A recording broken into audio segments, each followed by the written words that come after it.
Semiconductors have had a monumental impact on our society. Semiconductors are used to make microprocessor chips, as well as being used in the production of diodes and transistors.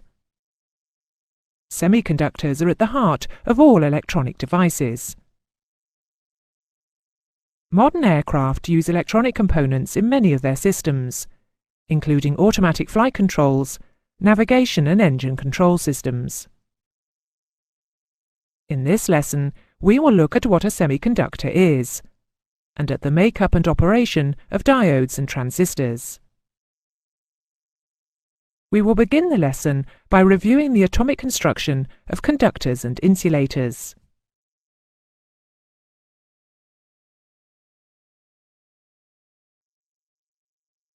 The simplest atom is the hydrogen atom.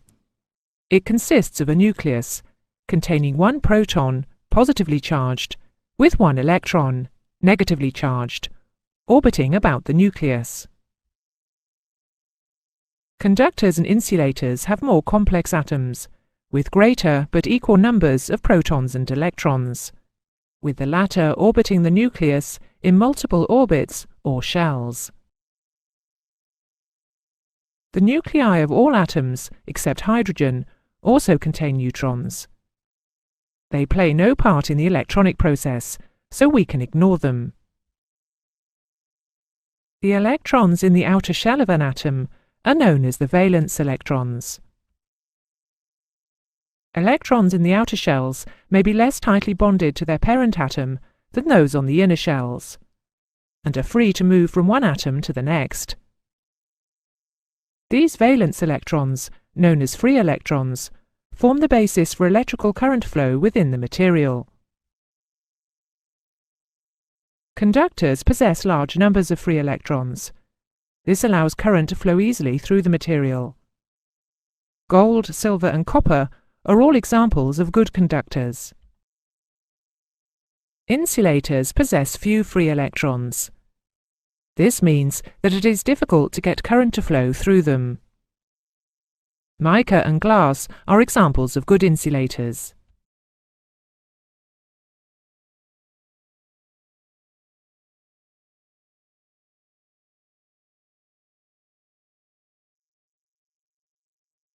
Semiconductors, as their name would imply, fall somewhere between conductors and insulators. Silicon and germanium are the two semiconductor elements that are used in the production of electronic components. By far the most commonly used is silicon, which is a very common naturally occurring element. It is, for instance, the main element in sand. Silicon and germanium, along with carbon, have a unique property in their electron structure. Each has 4 valence electrons in its outer orbit.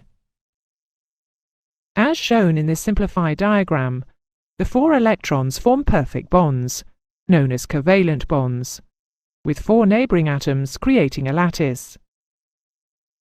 All of the outer electrons in a pure silicon or germanium crystal are involved in perfect covalent bonds, so they can't move around. A pure silicon or germanium crystal is somewhere between a conductor and an insulator. Very little electricity will flow through it. You can change the behavior of silicon or germanium and make it into a conductor by a process known as doping. In doping, a very small amount of an impurity is mixed into the silicon or germanium crystal. Doping produces 2 new materials, known as N-type and P-type material.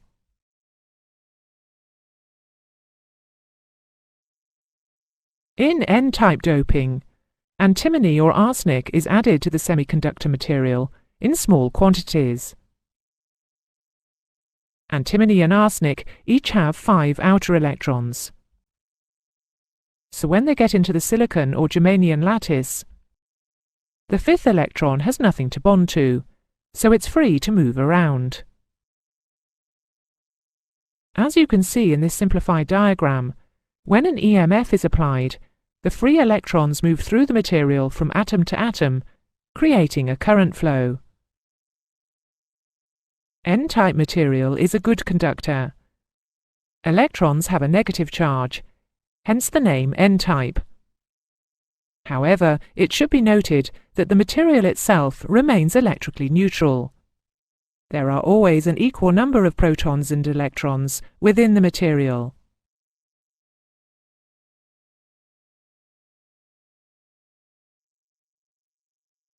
In p-type doping, aluminium or indium, each of which has only 3 outer electrons, is the dopant. When mixed into the semiconductor material lattice, they form holes in the lattice where an electron has nothing to bond to. Holes can appear to conduct current. A hole happily accepts an electron from a neighbour, moving the hole to the neighbouring electron. As you can see in this simple animation, when an EMF is applied, the hole appears to move through the material from right to left, causing an electron flow in the opposite direction. The absence of an electron creates the illusion of a positive charge, hence the name p-type. P-type semiconductor material is a good conductor. Again, it should be noted that it possesses no electrical charge, there being an equal number of electrons and protons in the material at all times.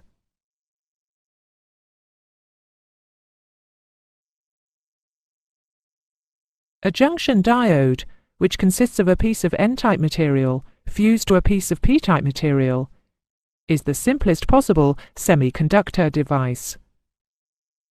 In this diagram, we're using white circles to indicate holes, and green dashes the free electrons in the two materials. At the junction of the two materials, some free electrons from the N-type material migrate across the boundary to fill holes in the p-type, and similarly, holes migrate the other way. This migration produces positive ions in the N material and negative ions in the p material.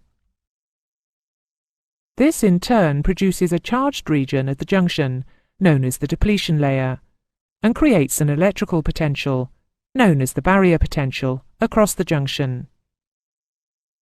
The positive and negative ions in the depletion layer repel holes and electrons, preventing further electron or hole movement between the materials. The barrier potential may be represented as an imaginary battery, although it should be remembered that the regions of increased positive and negative charge exist only across the junction. The material as a whole possesses no electrical charge.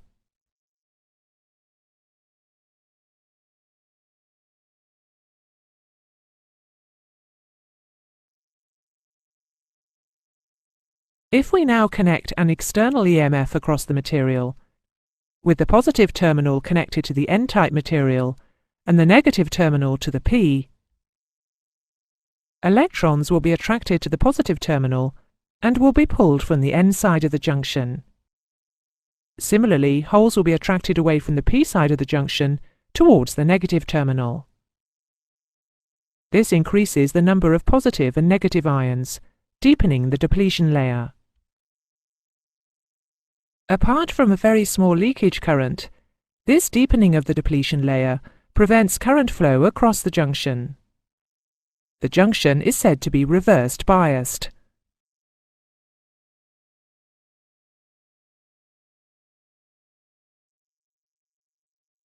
If the polarity of the external EMF is reversed, so that the positive terminal is connected to the p-type material and the negative terminal to the N, the holes in the p-type material will now be pushed to the right, towards the junction, and the free electrons in the N-type to the left, again towards the junction. In the junction region, the free electrons and holes combine. Thus the barrier potential is overcome, and current will flow freely through the junction.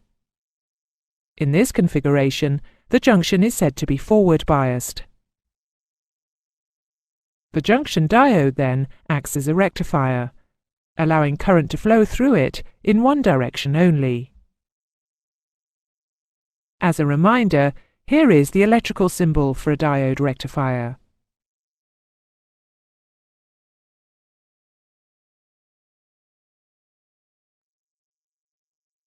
We will now look at the bipolar or junction transistor.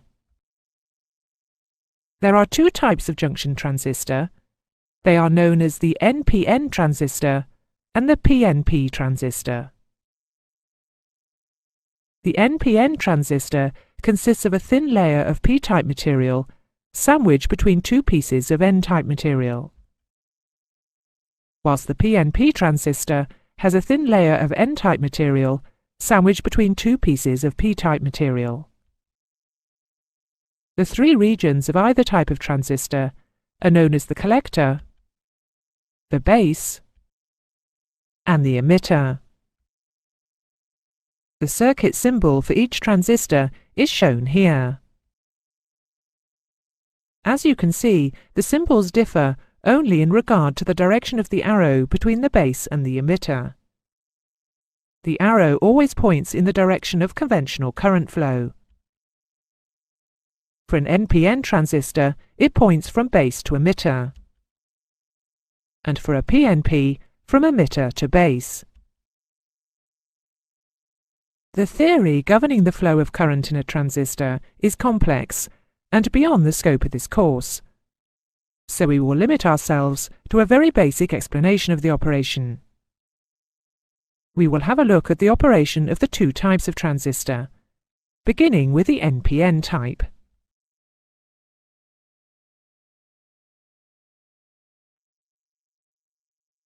If we apply an EMF across the collector-emitter region of an NPN transistor, as shown here, remembering back to the junction diode, one of the junctions will be forward biased, but the other will be reverse biased, so no current will flow in the circuit.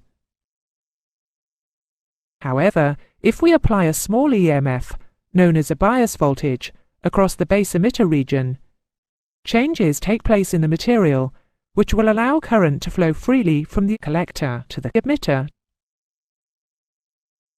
The ability of a transistor to control a large collector-emitter current by means of a small base emitter current means it can act as a switch or electrical relay by turning the small base emitter EMF on and off, thus controlling the current flow in the collector-emitter circuit. The transistor can also act as an amplifier. If a small AC voltage signal is superimposed on the bias voltage, it will produce directly proportional variations in the collector-emitter current.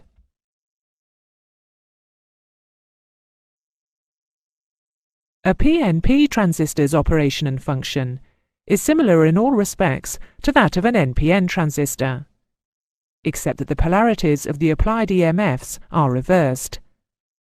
So now the conventional current flows from the emitter to the base, and from the emitter to the collector.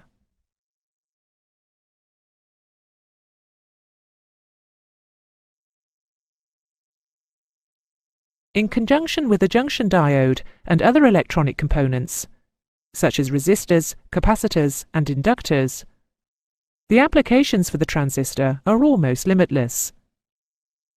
Furthermore, the ability to control precisely those areas to which doping is applied means that all of these components can be incorporated into a highly sophisticated and complex circuit within a single small piece of silicon or silicon chip.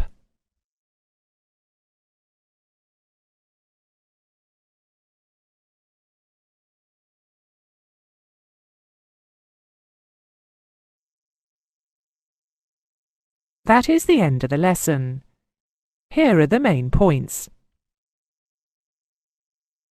Semiconductors, as their name would imply, fall somewhere between conductors and insulators. Germanium and silicon are the two semiconductor elements that are used in the production of electronic components. You can change the behavior of silicon or germanium and turn it into a conductor by a process known as doping. In N-type doping, antimony or arsenic is added to the semiconductor material in small quantities, producing free electrons. In p-type doping, aluminium or indium is the dopant. This produces holes in the lattice structure. A junction diode consists of a piece of n-type material fused to a piece of p-type material. A junction diode allows current to flow freely through it in one direction, but resists current flow in the opposite direction. A transistor can act as either an electrical switch or as an amplifier.